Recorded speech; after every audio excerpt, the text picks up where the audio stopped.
عام دنوں میں ایک نیکی کا ثواب 10 گنا ملتا ہے اور رمضان میں یہ 70 گنا بڑھ جاتا ہے، تو یہ 70 گنا ثواب ملتا ہے، یا 10 کو 70 سے ضرب دے کر 700 گنا تک ملتا ہے۔ نیز کیا گناہ کا عذاب بھی اس میں بڑھ جاتا ہے۔ اکرام صاحب ملتان سے، اکرام صاحب یہ جو 70 گنا والی حدیث ہے نا، یہ تو سند کے لحاظ سے ضعیف ہے کہ رمضان میں ہر نیکی کا ثواب 70 گنا بڑھ جاتا ہے، لیکن ویسے ثواب کئی گنا بڑھ جاتا ہے، یہ بات ثابت ہے، اس پر پوری امت کا اجماع ہے۔ اور اس کی دلیل یہ ہے کہ 3 قسم کی چیزوں کی وجہ سے نا کسی بھی نیکی کا ثواب بھی بڑھتا ہے اور گناہ کا عذاب بھی بڑھتا ہے۔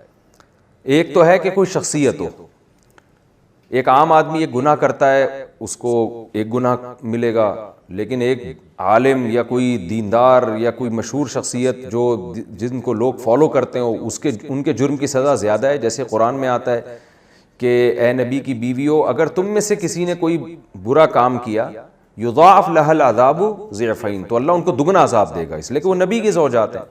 تو شخصیت کی وجہ سے بھی نیکی کا ثواب بھی بڑھتا ہے، گناہ کا عذاب بھی بنتا ہے۔ بعض جگہیں ایسی ہیں جہاں نیکی کا ثواب بڑھ جاتا ہے، گناہ کا عذاب، جیسے حدیث میں آتا ہے کہ حرم میں ایک نماز کا ثواب 1,00,000 نمازوں کے ثواب کے برابر ہے۔ علماء نے کہا یقیناً وہاں گناہ کا عذاب بھی 1,00,000 گناہ کے برابر ہے، اس لیے کہ قرآن میں اللہ تعالیٰ کا ارشاد ہے نا، من یرد فیہ بالحاد بظلم نذقہ من عذاب السعیر، حرم کے اللہ نے ایک حق بیان کیا ہے۔ تو ان حدیث سے قرآنی آیات سے پتہ چلتا ہے کہ حرم چونکہ مقدس جگہ ہے تو لہذا وہ نیکی کا ثواب 1,00,000 گنا بڑھ گیا، گناہ کا عذاب بھی کئی گنا بڑھ گیا۔ تو ایسے ہی مقدس اوقات میں بھی نیکی کا ثواب بھی کئی گنا بڑھتا ہے اور گناہ کا عذاب بھی کئی گنا بڑھتا ہے۔ 27ویں رات میں یا لیلۃ القدر میں ایک رات کی عبادت 1,000 رات کے برابر ہے، تو گناہ بھی پھر ایسے ہی ہے۔ تو اس پر پوری امت کا اجماع ہے کہ تمام مہینوں میں سب سے مقدس ترین مہینہ رمضان ہے، تو رمضان میں تو لازمی نیکی کا ثواب کئی گنا بڑھے گا اور گناہ کا عذاب بھی کئی گنا بڑھے گا، اس پر پوری امت کا اجماع ہے۔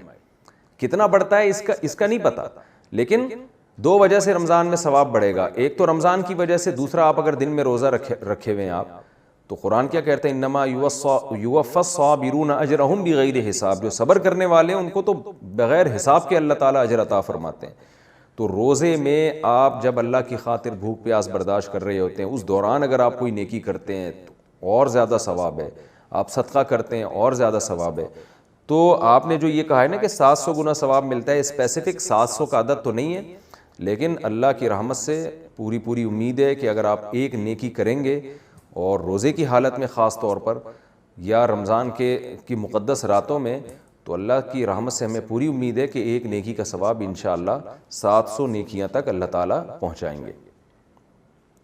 رمضان میں نکاح کا شرعی حکم، کیا رمضان میں یا دونوں عید کے درمیان نکاح کرنا جائز ہے؟ اور رخصتی کا حکم بھی بتا دیں۔ بعض لوگ کہتے ہیں کہ ان دنوں میں نکاح کریں تو وہ صحیح نہیں چلتا۔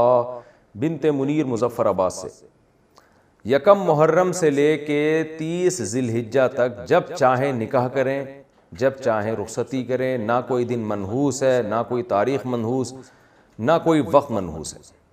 شادی کے کامیاب ہونے کا اس سے تعلق نہیں ہے کہ 2 عیدوں کے درمیان کر رہے ہیں یا عید گزرنے کے بعد کر رہے ہیں یا عید کے دن کر رہے ہیں یا رمضان میں کر رہے ہیں۔ شادی کے کامیاب ہونے کا تعلق اس سے ہے کہ میاں بیوی ایک دوسرے کے حقوق کتنے ادا کر رہے ہیں۔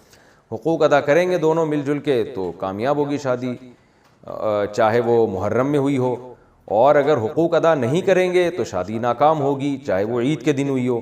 تو اس لیے اس کو فوکس نہ کریں کہ کس دن شادی کر رہے ہیں، فوکس اس کو کریں کہ شادی کے بعد شریعت کے مطابق ایک دوسرے کے حقوق ادا کر رہے ہیں کہ نہیں کر رہے ہیں۔ باقی اسلام میں کوئی بھی ٹائم ہے، جب بھی نکاح میں تاخیر کرنا ٹھیک نہیں ہے۔ صحابہ کرام کو جیسے ہی کوئی رشتہ میسر آتا تھا تو کبھی کسی دن کی وجہ سے ڈیلے نہیں کیا انہوں نے کہ جی فلاں دن میں ہم کریں گے، وہ دن میں زیادہ ثواب ہے، ایسا نہیں ہے۔ جہاں ایسا بھی ہوا کہ گئے پیغام لے کر اور وہیں نکاح کر کے باہر آئے، تو گھر سے باہر نکلے نکاح کر کے۔ تو اس لیے نکاح کو پروموٹ کریں اور اس میں دن مہینوں کا انتظار نہ کریں۔